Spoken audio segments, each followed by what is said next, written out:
આજરોજ Dindoli police station વિસ્તારમાં જે બેસ્તાન આવાસ છે ત્યાં શરીર સંબંધી અને મિલકત સંબંધી ગુનાઓને અટકાવવા માટે અને આ પ્રકારના જે આરોપીઓ છે એને પણ ચેક કરવા માટે એક કોમ્બિંગનું આયોજન કરવામાં આવ્યું છે.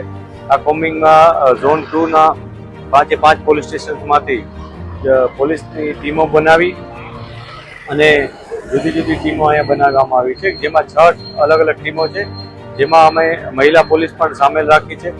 અને આ તમામ લોકો એમને જે પણ ટાસ્કિંગ આપવામાં આવ્યું છે એ ટાસ્કિંગ મુજબ જે આરોપીઓનું લિસ્ટ છે એને ચેક કરે છે. એમાં MCR કાર્ડ અને શરીર સંબંધી ગુનાઓના આરોપીઓ છે.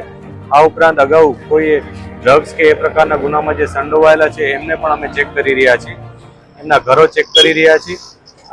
આ જે કોમ્બિંગની કામગીરી છે એમાં અમે વિશેષ પ્રકારે એક ડ્રોનનું પણ મદદ લીધી છે કે જેમાં 2 ડ્રોન દ્વારા અમે આખા વિસ્તારમાં કોમ્બિંગ કરી રહ્યા છીએ. આ ડ્રોન અમને એરિયલ સર્વેલન્સની દ્વારા મદદ કરે છે, જેથી કોઈએ છત ઉપર અથવા અન્ય કોઈ જગ્યાએ કે અવાવરૂ જગ્યાએ પોતાની કોઈ વસ્તુ છુપાવી હોય અથવા કોઈ ગેરકાયદેસર પ્રવૃત્તિ ચાલતી હોય એના ઉપર અમે નજર રાખી શકીએ અને તત્કાલ એના ઉપર કાર્યવાહી કરી શકીએ.